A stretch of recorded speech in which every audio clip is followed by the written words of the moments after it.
And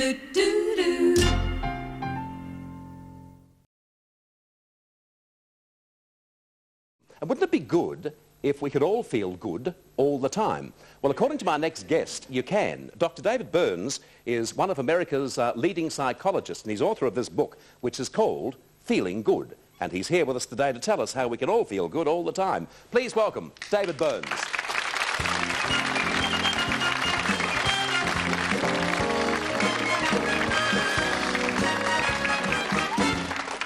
We have the pleasure of the company on our show for the first 3 days of this week, the company of a gentleman called Clayton Barbeau, an American psychologist. Do you know Clayton? No, unfortunately, I don't know him. Oh, have you heard of Clayton?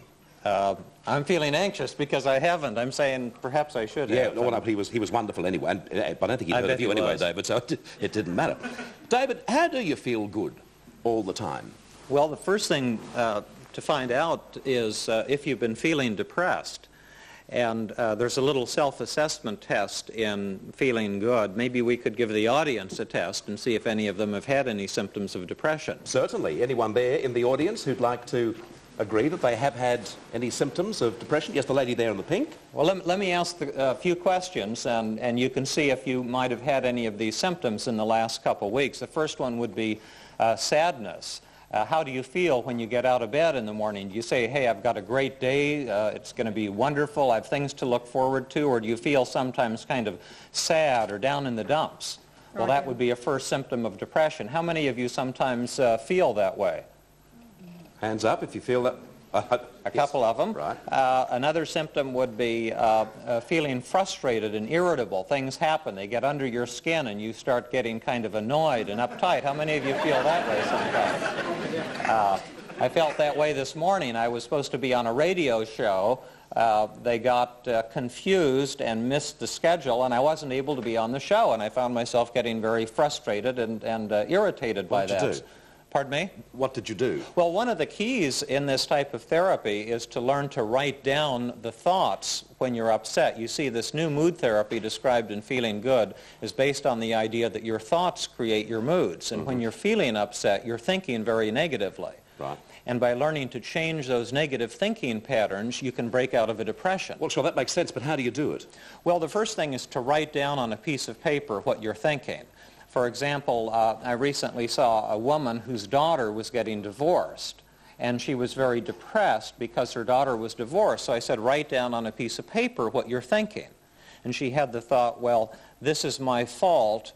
I'm a bad mother. If I'd raised her right, she wouldn't be getting divorced. Now, this is an example of a thinking pattern called self-blame. She's blaming herself for a problem that's not really her fault. And this is what happens when you're depressed. You're saying, I'm a loser, it's all my fault, I have nothing to look forward to, I'm an inferior human being. And those thoughts create the moods. But by writing them down, does that then purge you of them? Well, not necessarily, but then you can sometimes see what's unrealistic and turn it around. And the techniques in Feeling Good describe a lot of methods to think more positively and realistically. Well, David, do you then show that piece of paper to somebody else or just read it yourself?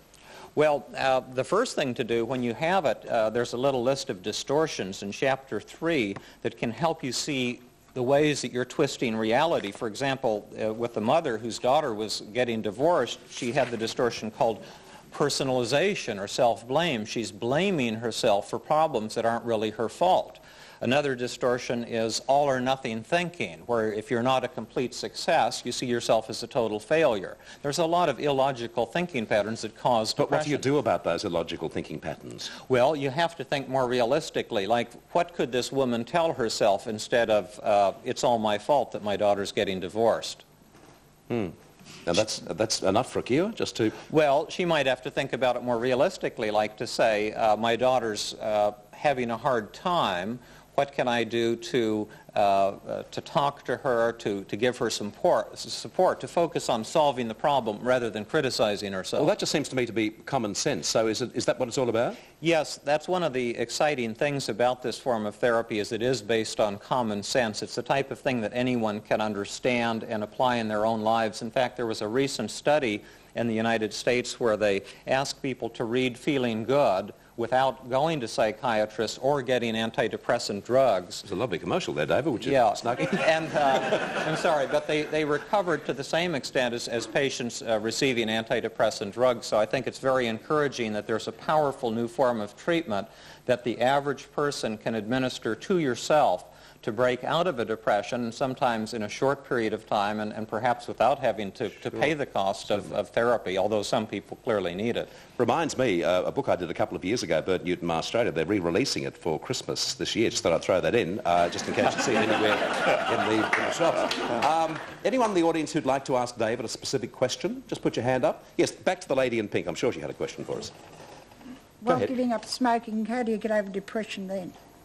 How do you get over depression?